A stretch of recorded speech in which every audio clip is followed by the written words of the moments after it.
Hey guys, MCU Collector here with another figure review. Next up is a 2-for-1 review. We have the threezero DLX Collectible Figure, the Marvel Studios The Infinity Saga Iron Man Mark 7, which is the newer one, and a reissue of the Mark 43 Avengers Age of Ultron Iron Man. This is the one that would be the proper one that would go inside of the Hulkbuster. I will show that later on in the video. We are primarily going to focus on the Mark 7 since the Mark 7 is actually the new figure that hadn't been released yet. I think it's been overseas for a bit, but Big Bad Toy Store had just gotten it. They were sold out on the pre-order and everything, and then there was a couple that ended up showing up in stock today, but then those sold out. The Mark 43, however, if you missed out on the pre-order before or the first run, he is in stock right now at Big Bad Toy Store, so links in the video description below for the Mark 43. I'll have a link for the Mark 7 in case it pops up back in stock at some point as well. But we're going to check it out. I'm very excited for these. I absolutely love these threezero DLX Iron Man figures. There was a Black Panther and Iron Spider before, War Machine, Iron Patriot, so it goes more than just Iron Man technically, but they're all Iron Man related characters. These things are just so awesome, so nice, so incredibly well detailed and painted, and everything. It is just really awesome. I had previously stated many times before that the line was ending. Ray from threezero told me himself at San Diego Comic-Con 2024, or was it 2023? I think it was 2024. That said the line was ending. Lo and behold, they've put up a few different ones for pre-order. The new ones that are going to be coming out, however, are all repaints. So there's no new sculpting or anything like that. So maybe they'll continue to do that. I would love for it to get to a point where they do new sculpting stuff altogether. I would love for them to do like an Ultron figure. I think that would be awesome if they did. But, who knows? But anyway, the Mark 43, looking at it, nothing special as far as the packaging or anything like that goes. But we open it up, we take a look at the figure, and then you can see the figure there and all of his accessories. Just comes with a bunch of hands and stuff. The Mark 42 was like a special limited edition release, which is kind of the same as this figure, but they're just inverted color. So this is red and gold. The other was gold and red. The Mark 7, I'm sure uses some pieces from other figures and things like that, but it is definitely a different and new look, so I'm excited to check him out. So let's go ahead and open these two up. Let's take a look. We'll review them pretty quickly. I'm trying to review as many figures as I can before I head out to San Diego Comic-Con. So let's go ahead and open these up and let's take a look. Okay, so I just want to start off and say, yeah, I think I was completely wrong on the Mark 7. The Mark 7 was probably released a while ago. I think Justin's Collectibles did a review, an early review, like 2 years ago, and other reviews from like a year ago, 5 months ago. So I don't actually know what I'm talking about, it seems. All I know is Big Bad Toy Store finally got the Mark 7, whether this was a new run or whatever the case may be, they finally got it. Unfortunately, they're all sold out at this moment, and I'm really liking it. I absolutely love these threezero DLX figures, so, there you go. The Mark 43, not the 42, the Mark 42 is awesome. I actually like him more than the Mark 7. The older suits, because they were bulkier and everything like that, there's just a lot of different pieces and things like that, they kind of get kind of crazy. But the more sleek suits that eventually came kind of around the Age of Ultron, Iron Man 3, Age of Ultron, the bodies were a lot more sleek. They weren't as bulky and everything like that, and I just kind of like the figures a little bit better. So that is the Mark 43. I finally, because I now have the regular Mark 43, I finally opened my battle-damaged Iron Man Mark 43, and this thing is insane. Like, the battle damage, obviously they didn't do, like, the entire figure or anything like that, but they did a fair amount of it, like here all on the chest plate, that's all damaged, and then here on this thigh, that's all damaged, and then just paint-wise, there's a little bit of, like, it almost looks a little rusty, just kind of scuffy, dirty. Oh, the forearm there's some gashes in there. Just kind of crazy what they did with the battle damage. I really love it, and it's just, the gold isn't as bright because it's dirty. Just really cool that they did that sort of thing. And battle damage is something that they're doing. Like, they announced a Mark III battle damaged, so there is that one coming. I don't think that one has any of, like, the sculpted damage to it. I'd have to go back and look. I know for sure paint-wise, it provides, that damage. But, yeah, this thing is crazy. So this was, like, a limited edition, exclusive, very exclusive. I don't even know where it was exclusive to, because this was before I really was collecting them. I'm just glad that I was able to pick it up, like, on eBay. But, yeah, the 42 is really nice. The Mark 7 looks awesome though, but I do have a thing where these legs are a little bit too loose for my liking. Like, they're not going to wobble around, but they move a little too easily. There. So we got the Mark 7 and then the Mark 42. These are going to be fairly quick reviews, so I'm not going to go everything in detail. Like, I didn't even bring out the accessories for the 42 as far as like everything that he comes with. I did bring him out for the Mark 7 because I thought, you know, he was, you know, brand new, like first time release, and I don't know if that's the case, to be completely honest with you guys. But he does come with these 2 laser pieces, and I have to look where these laser pieces would go, because to be honest with you, I'm not sure exactly where they go, or if these were did they come with these for? They wouldn't have packaged these in for the Mark 4, right? Because the Mark 6 had the lasers for the Mark 4. I have to look at the. Oh no, duh. Here we go. We get these hands that have the peg hole in there for these lasers. So duh. There we go. So we get these 2 fists that have the laser coming out of the wrist. So we got those there. So those hands, again, we get 2 of those lasers. We get 4 of these fire effects, because 2 of these you would use for like the arc reactor, the pulse reactor, or the repulsor blast, excuse me, and then you could use the 2 on his feet for flights. These are the same ones that come with every single Iron Man DLX threezero figure. We get these thigh swap replacement pieces, so because you got these missiles in there, so that is cool. We get these shoulder pieces, and I haven't quite figured out what these shoulder pieces are exactly for. I don't know if it's going to be flight mode or what this is. So you get these pieces, they're going to go up there somehow. I got to take a look at that. Then you get these ring pieces here. And I don't know exactly what these are for. I feel like these are what Tony Stark put on his wrist for the Mark 7 to find him and then attach to his body. Why we would get that for the full suit, armored suit, I'm not sure. But hey, additional accessories, cool. They're just small, and I'm worried I'm going to lose those. And then you get these forearm little missiles there. Those kind of just detach, and then you could put that forearm cover right back on there. And then you got that like so. And there are 2 of those, one for the right, one for the left. In terms of hands, we kind of get doubled up on hands for a lot of them. So you get like, as you can see, like here, you get ones where it has the peg hole inside, so you could use those flame effects. And then you have one where the repulsor is painted silver. So a couple of different pieces with those. We kind of have a more cup hand style, as you could see there.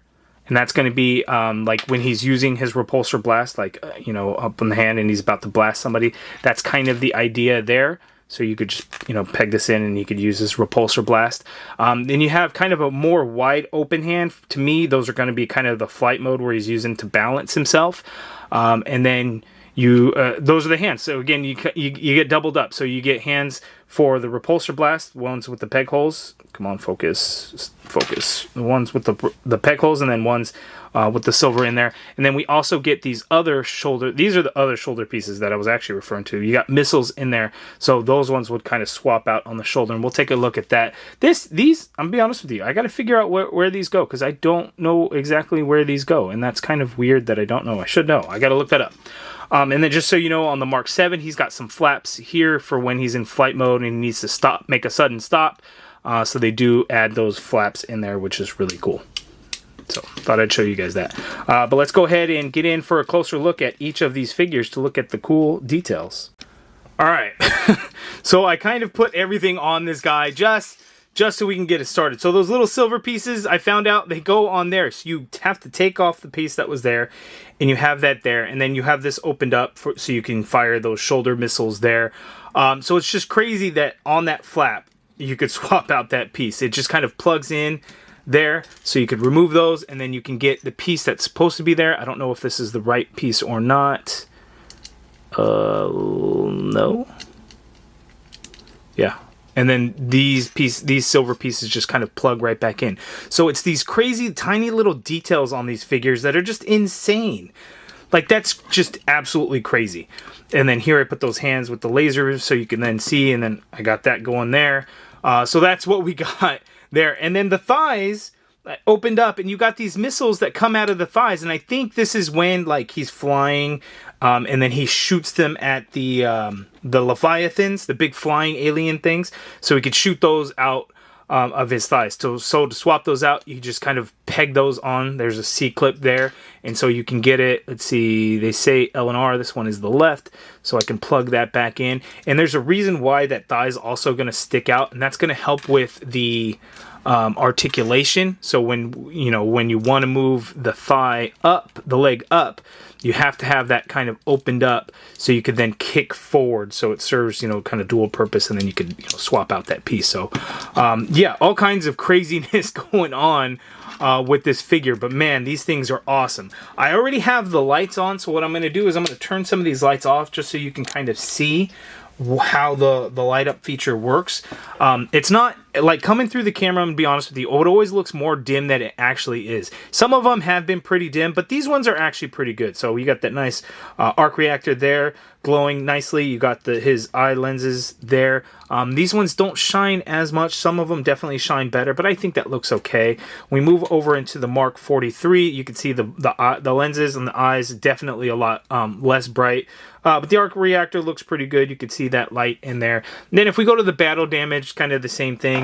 The lenses is on, but it's definitely quite dim.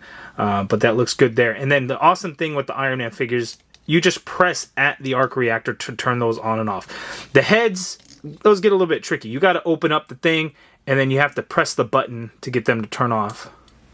To get them to turn off. To get them to turn off. Oh, the button's so small. Sometimes they're like oddly positioned and like hard to even get to. Oh, I did turn it off. I just can't tell because it's not very bright at all.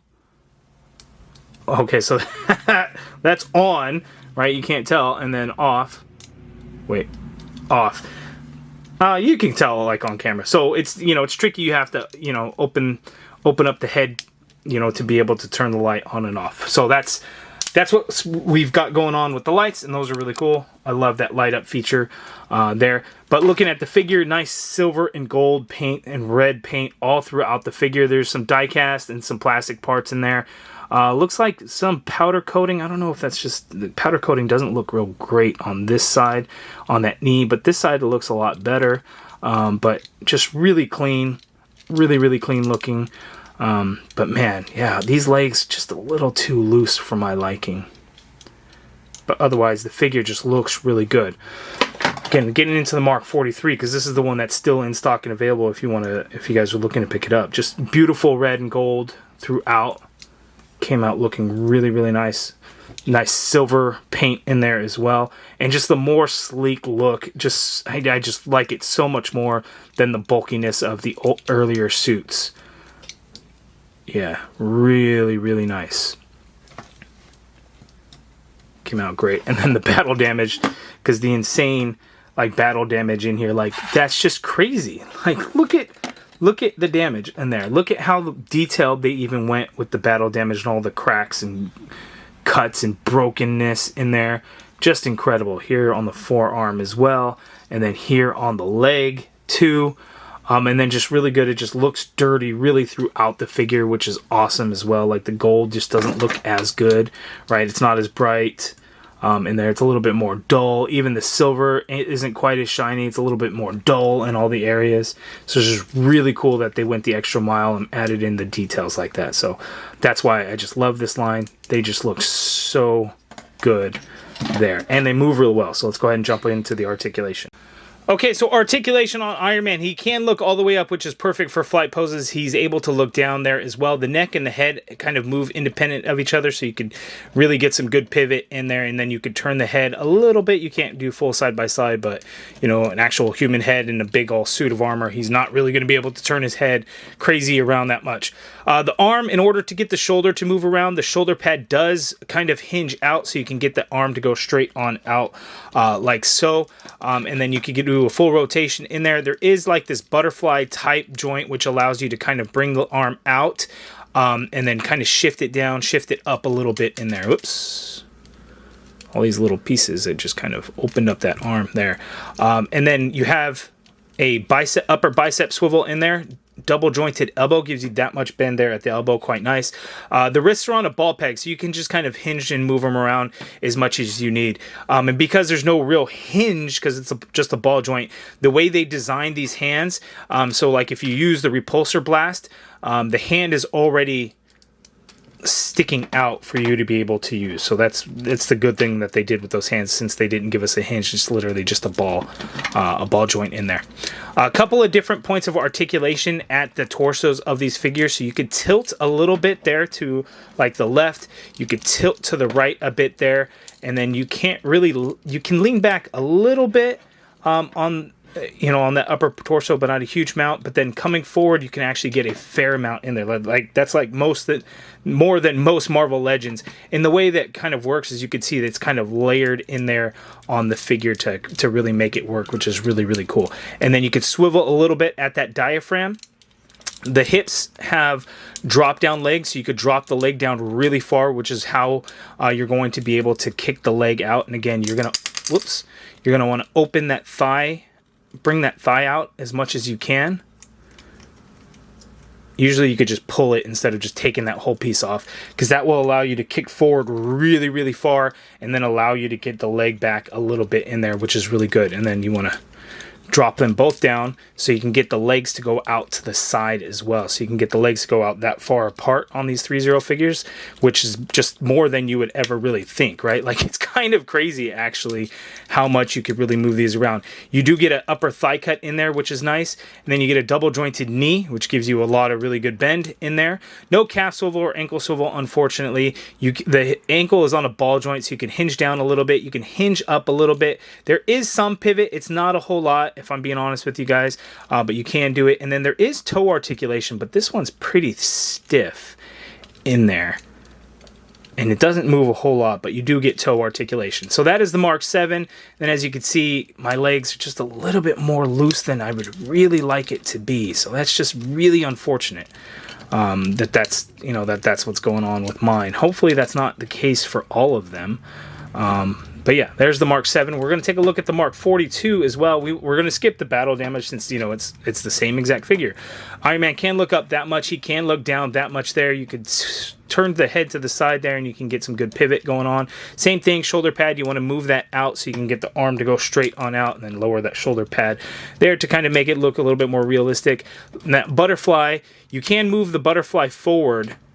I didn't check that with the Mark 7. Let me see something with that 7. Do these flaps? Yes, okay, so the chest piece does have these movable flaps there, so you can do a little bit of crossbody, and it allows the bicep to not hit that chest plate there. It works out a lot better on the 42 compared to the 7, so you could see there, and then you could really see how far it really helps to kind of move, because it's not as bulky of armor piece. So that's what's going on there. So that butterfly joint, again, you could shift upwards and down. It doesn't really go back. It's just kind of the up, down, and forward in there. You have the upper bicep swivel in there. Double jointed knee. Hold on. Okay, so my elbow just kind of broke apart a little bit there. The glue that holds the plastic pieces together just kind of gave way and just broke apart. I will seek a replacement in there. Going back to the articulation, the wrists are on a ball peg similar to the Mark 7. That's not any different. That's how the double jointed elbow is supposed to work, by the way. So it's just these pieces that just kind of came apart there. So looking at the figure, you can tilt. Hold on. Oh, you know what? I guess the 43... The 43 doesn't really tilt a whole lot on that diaphragm, so that might be one of the changes there. So no tilt. You can swivel at that diaphragm. You can get Iron Man to crunch forward that much, which is good, and then you can get him to lean back a little bit. There's just no side-to-side tilt pivot going on there, unfortunately. The legs do have the drop down similar to that Mark 7 that you had seen, and then the thigh piece does kind of move outward, so you can then kick forward really, really far, which is great. And then you can go back only a little bit on this guy. You got that thigh cut in there, and let's drop that thigh piece down. Let's drop that hip, and let's get these thighs out to the side, so you can move out the legs that much there, which is good. Lift back up. You got that thigh cut in there, of course. Double jointed knee gives you that much bend at the knee. The ankles, same thing as the Mark 7. They're just on a ball peg, so you can kind of swivel around. There's some pivot in there. You do get toe articulation. There are peg holes at the bottom of the feet, which you would then use like these blast flame effects for your flight mode poses there. So yeah, there's the 43. I'm still very happy with it, but man, that arm coming apart there is something I did not expect. I had not had an issue like that with any of the threezero DLX figures. I have had some lighting issues, but nothing like that. That was kind of crazy. So again, I will get a replacement since he is available in stock, which is good. So Big Bad Toy Store will be able to replace that pretty easily. So there's the Mark 43. Despite that, it's still good, but man, that does suck. Careful with yours. I don't think I did anything crazy. It's just the glue in there just kind of gave way. So that's too bad. And of course, the highlight to getting the Mark 43 is that I can get him into the Hulkbuster, which is kind of the whole thing. You know, the Mark 43 goes into the Mark 44 Hulkbuster. So I will be able to get that figure in there. Let's see. I forget the steps in which I gotta open up these pieces. Do these shoulders? No, I don't think those go up. These kind of go out. I feel like that should kind of open up, but it's not. It's not lifting up. I can't remember exactly how. Oh yeah, they do that. That's right. Okay, so I'm gonna get my Mark 43 in there, and I gotta look at the instructions again, because I believe the Mark 43 is obviously, these figures come apart at the lower half, because that's how you get into the light feature for the arc reactor. But the arms is gonna be a thing, so I don't remember where I pull the arms out to be able to set that piece in there. I have to look. I don't know if it was at the bicep. I don't think so. I think it was at the forearm. But the forearm wasn't coming off as easily as I would have liked. So I'm going to have to look at the instructions again and make sure I'm not breaking anything. Okay, so I was able to open these up a little bit more. I pulled out the Hulkbuster instructions to make sure I was doing this whole thing right, so we can get there. And I did have to pull at the elbow for the Mark 43 in there to slip him in, and then boom, you've got your Iron Man chilling inside the Hulkbuster. And that's just so cool. I think that's such an awesome thing. You would think that the Hulkbuster piece could have just come with like a little piece to put in there, but I guess, hey, it's like, hey, we want you to buy the figure. And so you could do something cool like that here. There is another cool thing that you could also do, which I have to think, I don't even know how I'm going to get in frame, but you could pull a stand piece, insert the stand piece out there, and then you can have the full figure as if he was flying out of it or flying into it, which is cool. Okay, so this is just really difficult to try and show like on camera here and get it to light up nicely, but here you can put the stand inside the Hulkbuster and then have it attached to Iron Man as if he's going to be flying into it, or if he's kind of flying out. So sorry, I can't really get the angle. Back up a little bit, you can kind of see. So it's kind of crazy, you know, what you could do with it. So yeah, so and then if you don't know, or if you haven't watched my review, I did review the Hulkbuster. And that figure is absolutely amazing. It is sold out at Big Bad Toy Store because it was reissued at least once. I don't know if it had multiple reissues, but I'm so happy to have gotten it on that reissue because it's just absolutely amazing. And now with the Mark 43 being available and being able to kind of double it up and combo it up and put it together, a whole lot of fun. Okay, back to the craziness of the review. So the Mark 43, yes, I had a little issue with the bicep. I super glued it together and it's perfectly fine now. So no worries there. It was a little scary at the time. And that's the first time anything like that has happened. You do need to be careful with these as they are pretty fragile because you got these little pieces and everything like that. So you do want to be careful. They are a high-end collectible figure and one that I think a lot of people will enjoy. But again, you do need to be careful as they are a bit higher priced than like a typical Marvel Legends type of figure. So again, take caution when kind of posing them around and messing with them. But they look absolutely beautiful and one of my absolute favorite lines because they are completely accurate to the movie. They are considered a 1/12 scale, but to be honest with you guys, they fit more 1/10 scale because they're more of a 7-inch figure instead of a 6-inch, so they're not going to scale well with Marvel Legends. So just to kind of give you an idea, like here's Psylocke Marvel Legends and here's Iron Man. You can see height difference wise is kind of crazy between the two. So just a heads up on that. But again, if you're looking to pick up the Mark 43, he is in stock right now at Big Bad Toy Store. The others unfortunately are sold out, but go ahead and go back to my other reviews of the threezero DLX figures. They are some fantastic action figures that I think a lot of people will enjoy. So check those out. If you guys like this video, please do me a favor, hit that thumbs up button, subscribe if you haven't already done so, and as always, thank you for watching. Take another look at that beautiful Hulkbuster.